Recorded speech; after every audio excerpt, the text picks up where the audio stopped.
Eu e você podemos ter a esperança viva porque somos de Jesus, amém? Antes de orarmos hoje, gostaria de ler 2 versos da palavra de Deus com você.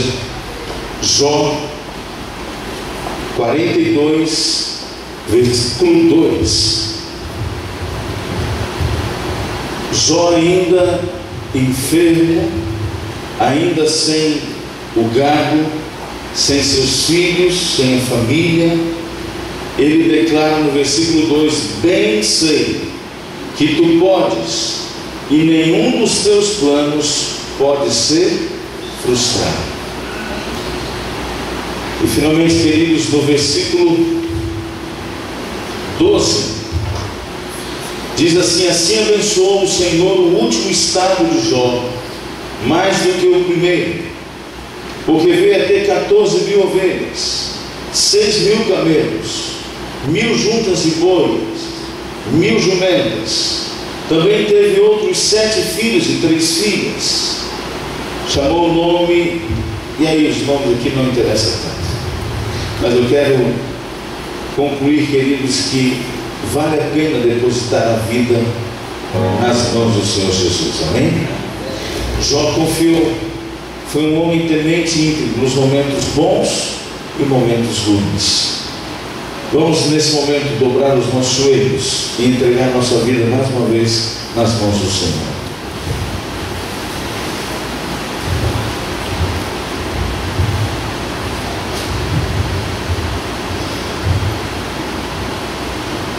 Querido Deus, eterno Pai, nós te louvamos, Senhor, porque esta semana está sendo uma bênção na vida de cada um de nós. Quando temos tido a oportunidade de louvar o Teu nome, de ouvir louvores, de ouvir a Tua palavra, de poder compartilhar do Teu amor com outras pessoas, e nós te pedimos, Senhor, encha-nos do Teu Espírito. Faça-nos, Senhor, andar em Teus caminhos. Faça-nos, Senhor, alegrar-nos com os Teus planos, porque eles são maiores, mais altos e melhores do que os nossos. Abençoe a Tua igreja aqui nesse lugar. Cada pessoa que chegou à Tua casa nesta noite, que ele possa ter chegado, Senhor, na certeza de que não sairá da mesma maneira, mas sairá melhor, transformado pelo Teu poder. Dá-nos, Senhor, a Tua paz, dá-nos a Tua bênção, em nome de Jesus, amém.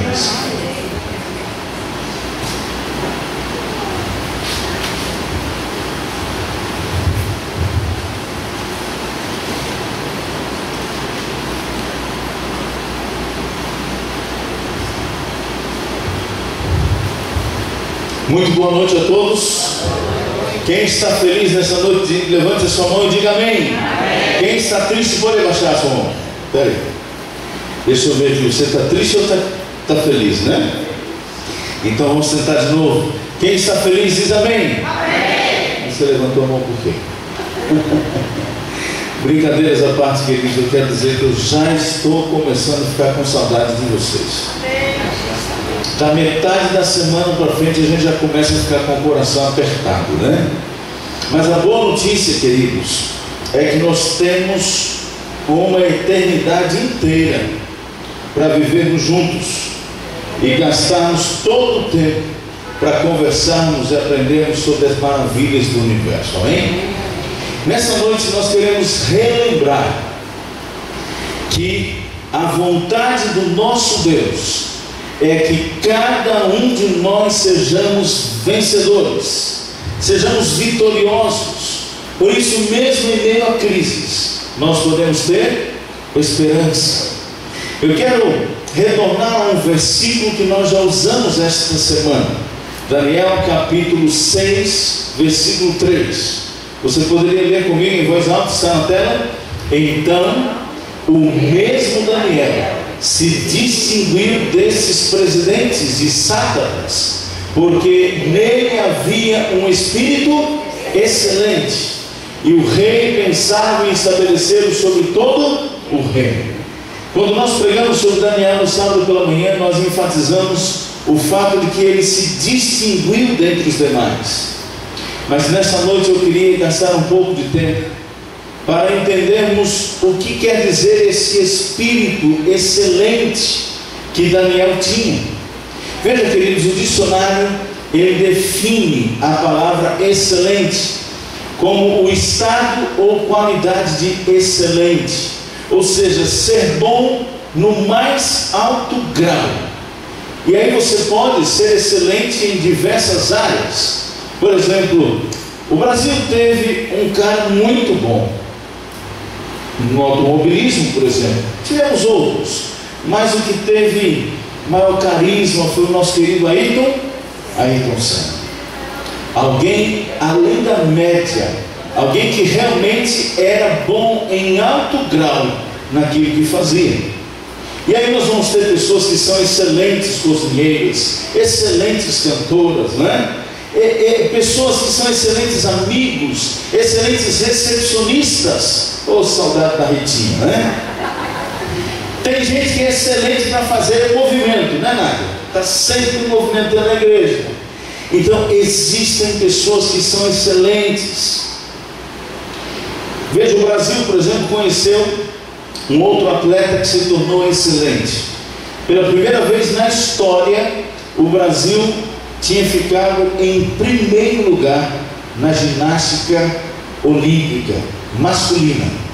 Diego Hipólito escreveu o seu nome na história como o primeiro e talvez o único, não sei se teremos outro. Nem ele mesmo conseguiu ainda a façanha de ser novamente o melhor. Eu quero dizer a vocês nessa noite, e gravem isso: Deus, Ele quer que você seja excelente em tudo. E Ele colocou em você tudo que você e eu precisamos para sermos vitoriosos, para sermos vencedores. Ele quer que você seja excelente do ponto de vista intelectual, do ponto de vista amoroso. Ele espera que você seja excelente do ponto de vista do seu relacionamento familiar, que você e sua esposa se amem, se respeitem, que você e seus filhos tenham um relacionamento excelente, que o lar seja um pedacinho do céu aqui na terra, não é por isso? Deus, Ele tem interesse, mas é preciso uma coisa: é preciso sonhar. Sonhar com os pés no chão, é claro, mas é preciso sonhar. Eu li certa vez que o homem jamais vai além dos seus sonhos. Sabia disso? Zig Ziglar, um grande escritor, disse que a mente se esforça para realizar o que se imagina. Quando você imagina, quando você sonha, você tem condições agora de planejar. Lembra que nós vimos ontem? Para garantir o futuro é preciso duas coisas. Quem se lembra? Fé e planejamento. E você só planeja quando você começa a sonhar. Mas a Bíblia também fala sobre isso, sabia? Provérbios 22, versículo 7 diz assim, leia comigo: como imagina em sua alma, assim ele é. Sabe aquela pessoa que vive triste, desanimada, cabisbaixo? Ô vida, ô dia, ô mês, ô azar. Tinha até um desenhozinho quando eu era garoto que tinha esse negócio, uma hienazinha que vivia reclamando de tudo, né? Ô dia, ô mês, ô comida, ô casa, ô fogão, ô geladeira, ô marido. Tem gente que é assim, reclama de tudo. E quando pensa a respeito dele mesmo, há uma tendência de alguns de se achar um zero à esquerda, achar que ele não é capaz de nada. E a Bíblia está dizendo que assim como você se imagina, assim você vai ser. Por isso é importante a gente sonhar, e sonhar alto, pensar e pensar grande. Vocês conhecem esse moço aí que apareceu na foto? Ele hoje já está bem diferente, que ele estava bem jovenzinho. Foi quando ele escreveu o livro Pense Grande, Sonhe Alto. O nome dele? Ben Carson. Hoje está conhecido no mundo inteiro por ser o neurocirurgião mais famoso do mundo, ser um dos maiores professores da área da neurociência, da neurocirurgia. Ben Carson, ele tem hoje 19 títulos doutorais. Mas quem era Bencasson? Me desculpem o palavreado, mas eu vou falar dessa maneira porque é assim que um americano vê. Porque os Estados Unidos ainda tem muito preconceito, vocês sabem disso. Bencasson não passava de um negrinho sem pai, sem dinheiro e sem futuro. Bencasson tinha tudo para ser mais um malandrinho nas ruas dos Estados Unidos. E ele estava indo num caminho certo para isso. Até que a sua mãe foi chamada na escola, história contada também no seu filme. E então ela descobriu que ele não estava fazendo as tarefas, não estava estudando, estava indo mal, tirando notas ruins. E ela fez um acordo com o Bencasson. Ela colocou na mente de Bencasson que ele podia romper a barreira da mediocridade, que ele podia ser excelente, que ele podia estar no topo. E ela disse: olha, você vai ler um livro por semana. Porque ela trabalhava de manhã, de tarde, de noite, não tinha tempo para acompanhar. Ela disse: você só vai jogar bola, só vai assistir televisão depois que fizer os deveres de casa, e vai me ler um livro por semana, e tem que fazer o resumo, uma resenha. Bencasson, muito espertalhão a princípio, ia na biblioteca, pegava os livros que tinham muitas gravuras e poucas letras. Mas não passou muito tempo, Bencasson estava lendo enciclopédias, livros da área da ciência, e Bencasson se encontrou. Hoje não é meu assunto dessa noite, mas eu quero dizer para vocês a impressão que eu tenho, o que eu estou percebendo. Eu estou percebendo, isso aqui não é profecia, também não é um alarde, mas eu percebo que a ascensão que Bencasson está tendo na corrida para a Casa Branca, para ser presidente dos Estados Unidos, isso não é por acaso.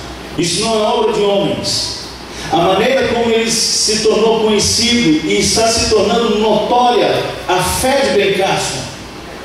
Os jornais do mundo inteiro estão querendo saber em que crê esse homem, quais são as doutrinas que ele pratica na sua vida. E as doutrinas da igreja adventista do sétimo dia, a igreja de Bencasson, estão se tornando conhecidas no mundo inteiro. Países onde nós não podemos ir pregar. A CNN e outras TVs mundiais estão pregando para nós.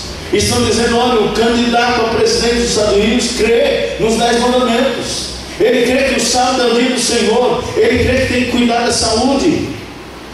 São mais de 20 vídeos falando do que crê Bencasson. Se ele vai ganhar para presidente ou não, não me pergunte. Não cabe a nós. Mas eu sei que ele já está cumprindo um papel tremendo.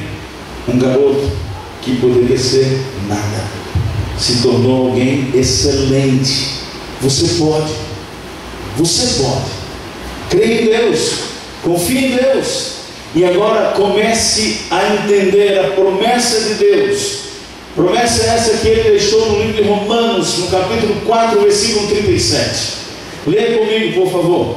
Romanos capítulo 8, versículo 37. Você pode abrir a sua Bíblia, e se você por acaso estiver sem a Bíblia, está aí na tela para que você acompanhe conosco. Diz assim: em todas estas coisas, porém, somos o que, queridos? Somos o que, queridos? Mais que vencedores, por meio de quem? Bencasson não se tornou vencedor por sua capacidade pessoal, nem por seu esforço. Isso ajudou. Mas o que o tornou vencedor foi Cristo Jesus. É o poder de Cristo em nossa vida que nos faz vencedores. Mas nós queridos que, segundo Paulo, Deus não quer que você seja simplesmente vencedor. Não. Ele quer que você seja mais que vencedor. O que é ser mais que vencedor? No original, a palavra mais que vencedor é essa palavrinha que nós colocamos ali, hipernikomem. E você sabe o que quer dizer hipernikomem? Hipernikomem quer dizer uma vitória extraordinária, uma vitória fora do comum, uma vitória fora do normal, uma vitória que você só pode obter pelo poder de Cristo Jesus. Amém? Agora veja, estudar para passar numa prova, isso é uma vitória fora do comum? Não. Qualquer pessoa pode estudar e passar. Paulo está dizendo que nós podemos vencer aquilo que humanamente é impossível quando nós estamos em Cristo Jesus. Amém? Nós podemos alcançar a excelência e precisamos entender que maior que sejam os nossos sonhos, o sonho de Deus é maior. Eu acredito que Ben Carson, por mais que tenha estudado, tenha se preparado, se tornado um médico renomado, ele jamais sonhava em um dia ser um representante da igreja e ter o seu nome sendo ventilado no mundo inteiro e as pessoas conhecendo as doutrinas da igreja através dele. Não, Ben Carson nunca sonhou com isso.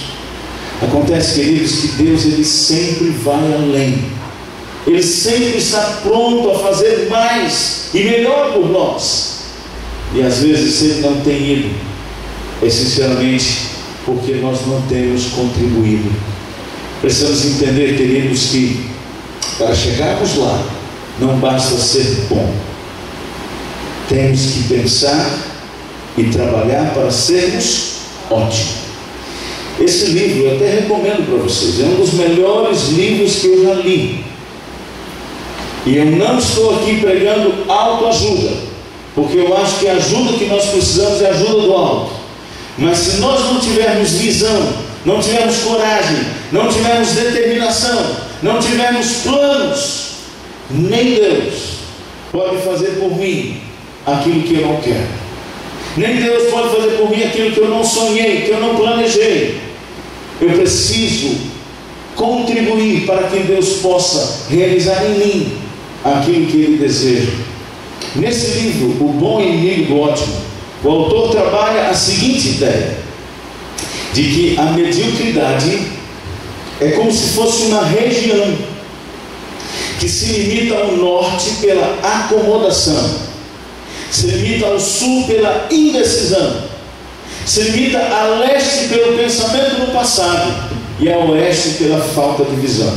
Ou seja, 4 coisas que podem destruir qualquer funcionário, qualquer estudante, qualquer casamento, qualquer cristão: acomodação, indecisão, pensamento no passado e falta de visão. Olha só, todos nós temos o direito e precisamos pensar alto, pensar grande. E eu vou dar aqui agora um motivo bíblico para isso. A Bíblia não tem nenhuma promessa para os perdedores. Toda vez que você encontrar uma promessa na Bíblia, ela vai estar destinada para os vencedores. Leia essa, por exemplo, que está em Apocalipse 2,7 comigo. Vamos juntos. Ao vencedor darei o direito de comer da árvore que está no meio do paraíso de... Você não vai encontrar nunca, olha, o tímido, o covarde, o preguiçoso, o acomodado, esse vai entrar no céu. Não vai. Se você encontrar um texto desse, me mostra, porque não tem.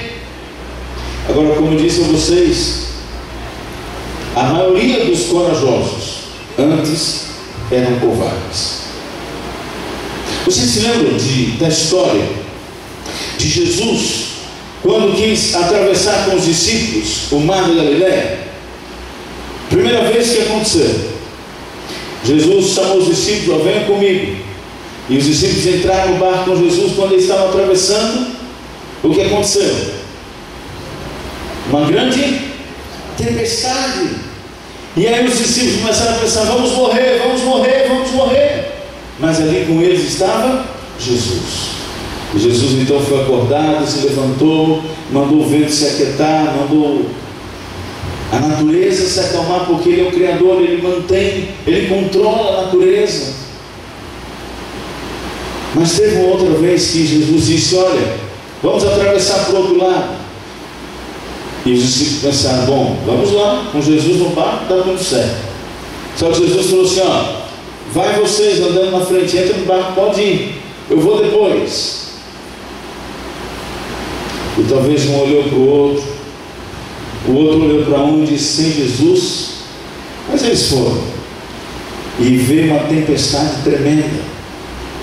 E como se não bastasse a tempestade, eu imagino que lá dentro do barco talvez um começou a dizer para o outro assim: Jesus não vem mais. Jesus não vem porque ninguém vai desancorar um barco numa tempestade dessa e sair para trazer Jesus. Nós somos fritos, nós somos sozinhos. Quando alguém de repente vira e grita: fantasma! Agora imagina, no meio da noite, no escuro, com ondas super perigosas, e alguém ainda grita: fantasma! E Pedro olhou, e olhou de novo, e eles, juntamente com os outros, ouviram Jesus dizendo: olha, calma, fiquem tranquilos, sou eu. Pedro podia ter ficado calado como os demais, não podia? Mas Pedro, sempre Pedro, ele disse: Jesus, se tu és mesmo o Cristo, manda que eu vá até aí. Jesus disse: vem. Vamos imaginar que isso aqui é o limite do barco. Ali é água. Talvez a maioria de vocês não tenha noção do que é isso, mas eu estou há 12 anos na região do Amazonas, viajando em rios que você não vê margem de um lado nem do outro. E eu vou ser sincero para vocês: botar o pé para fora do barco não é algo muito inteligente, não é coisa de gente sana, não. Mas Pedro simplesmente botou o pé lá de fora do barco e saiu caminhando. E muita gente critica Pedro, porque Pedro depois afundou. Mas sabe o que eu fico me perguntando? Pelo menos Pedro foi o único dos 12 a botar o pé do lado de fora. Os outros 11 ficaram lá dentro. Ah, queridos, Pedro ainda tinha seus defeitos, seus problemas. Pedro ainda era limitado, mas Pedro, ele tinha coragem. O céu é para os corajosos, para os vencedores, para aqueles que depositarem em Jesus a sua confiança, aqueles que entenderem que é preciso subir degrau por degrau, mas subindo degrau por degrau, vamos alcançar o topo, vamos chegar no lugar mais alto, onde Jesus espera que nós estejamos. Eu quero dizer a vocês que os vitoriosos têm uma coisa em comum.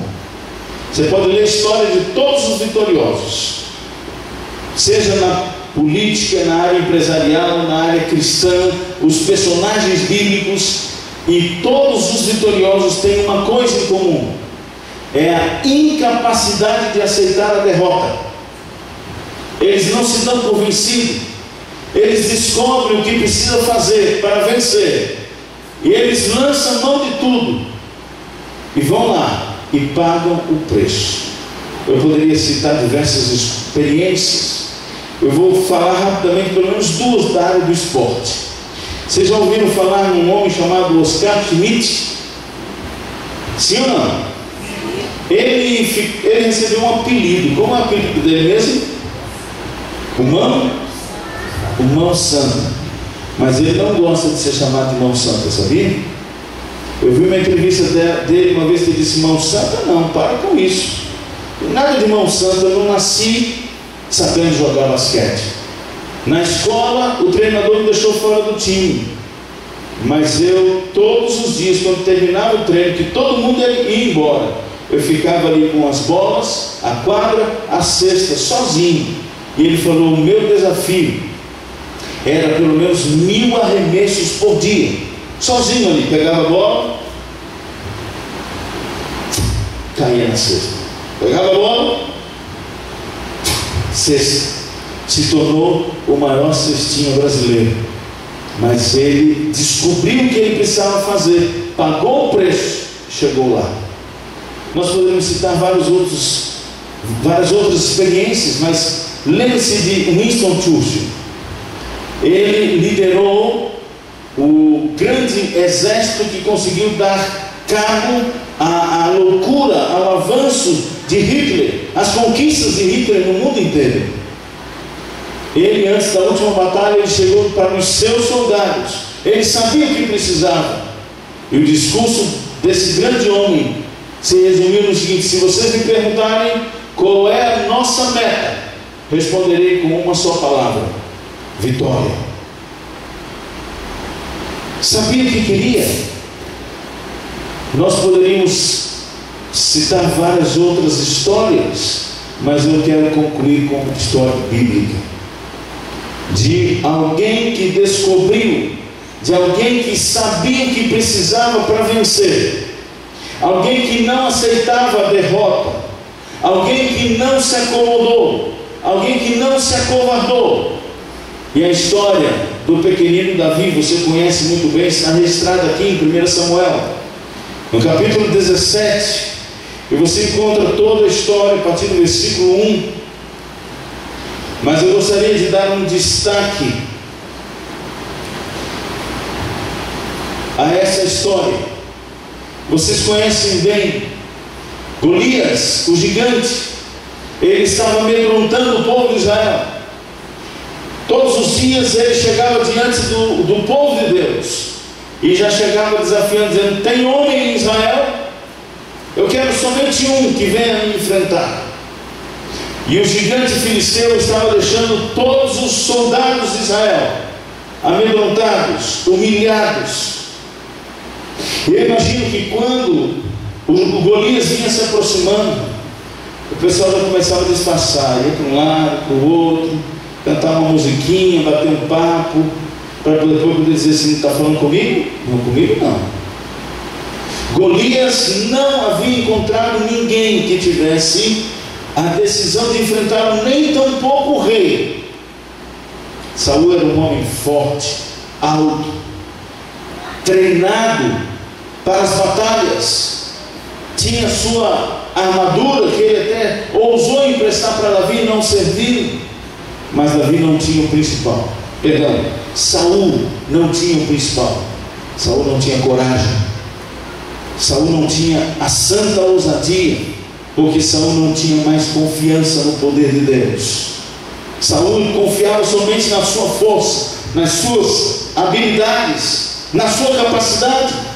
E então, queridos, Davi chegou por ali e foi olhando aquela cena do Golias humilhando todo mundo. E eu imagino Davi dizendo: que é esse cara?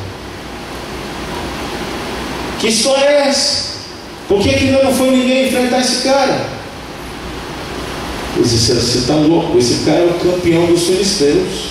Ele vem com caneleira, com coturno, ele tem escudo, ele tem peitoral, ele tem espada, ele tem lança, ele é forte. Olha só o capacete dele, você não aguenta nem segurar o capacete dele. O Davi disse: deixa de moleza, deixa de covardia, eu vou enfrentar esse gigante. Um amigo meu costuma dizer assim, que possivelmente se fosse hoje alguém dizia assim: esqueceu de tomar um gadernal, está louco. Ou então alguém diria: olha, vê direitinho que ele deve ter passado em algum barzinho por aí, já tomou umas aí, ó. Ou alguém até poderia dizer: olha, será que ele não andou aí pegando uma maconha, um crack? Esse cara não está normal não. Mas, queridos, Davi estava consciente do que estava fazendo. E mandaram Davi falar com Saul. E eu creio que Saul deixou Davi de enfrentar Golias apenas por uma estratégia militar. Eu, inclusive, já li alguns comentaristas bíblicos também defendendo essa teoria, de que ele queria que Davi fosse então como tipo uma isca, para que quando os filisteus estivessem entretidos com a batalha entre Davi e Golias, ele pudesse então atacar. Não podemos afirmar isso, mas Saul não acreditava que Davi venceria. Eu imagino que dos que estavam ali assistindo, tanto dos filisteus quanto do povo de Deus, todos só estavam esperando o momento de ver o que Golias realmente disse ia fazer, partir Davi pelo meio e entregar a sua carne para os abutres comerem.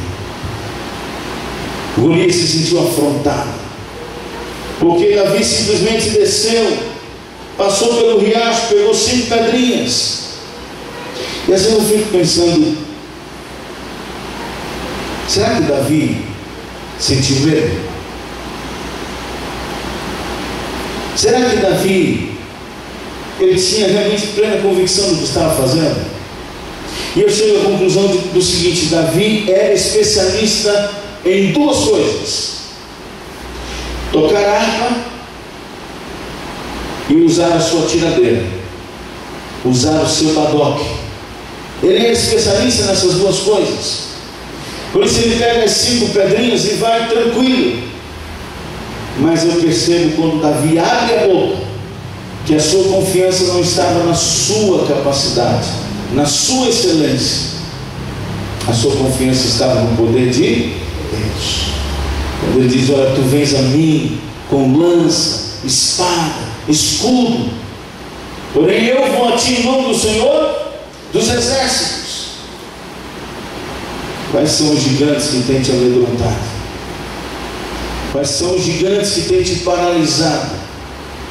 Quais são os gigantes que têm te tirado o fôlego?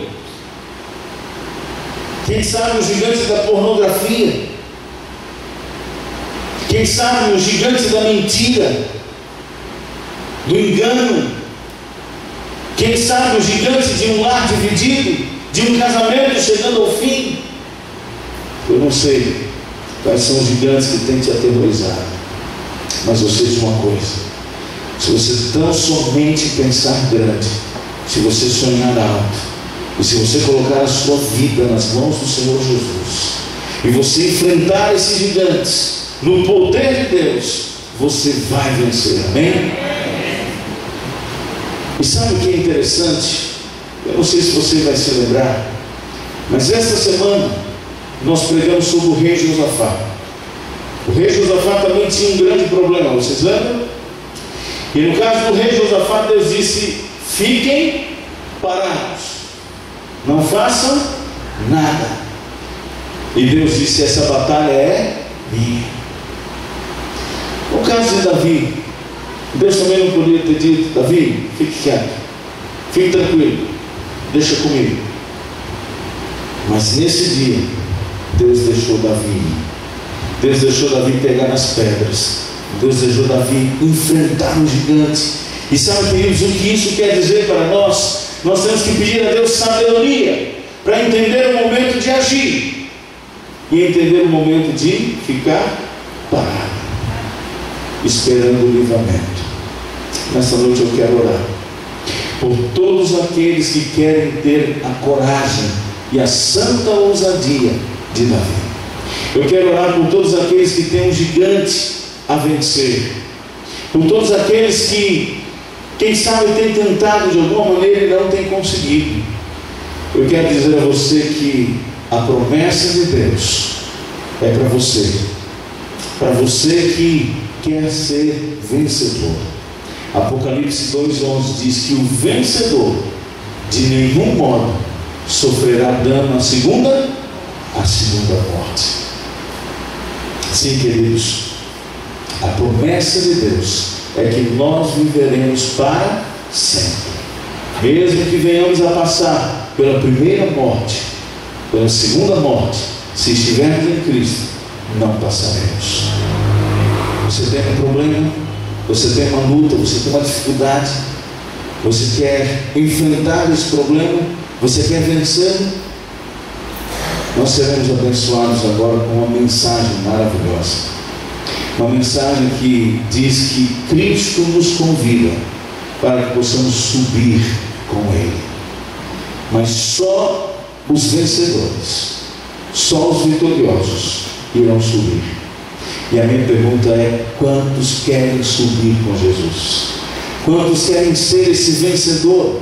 Quantos querem ser esse vitorioso, a receber a coroa da vida, a receber uma pedrinha com um novo nome, a poder comer do fruto da árvore da vida e nunca mais sofrer dano da morte.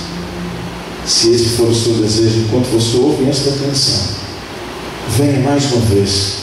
Eu quero orar por você nesta noite. Quem sabe Deus precisa tirar de você o medo. Quem sabe Deus precisa tirar de você a covardia. Colocar no seu coração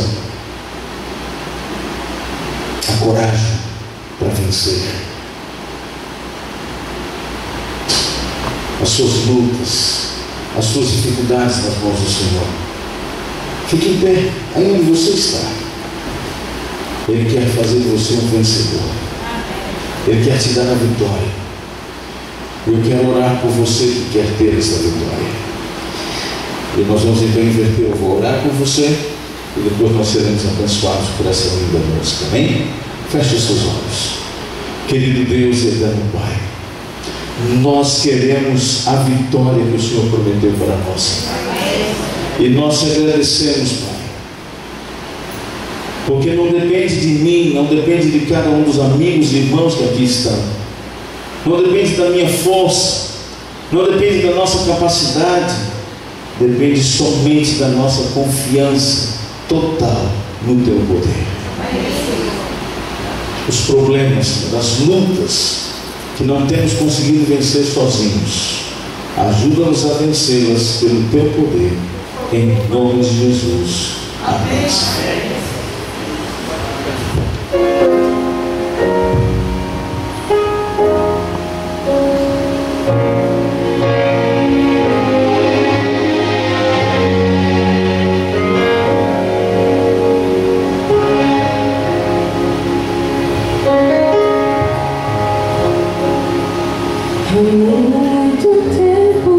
Tenho ouvido a promessa de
isso, vamos pedir ao nosso Deus, vamos dizer a Ele que nós queremos subir com Ele, amém?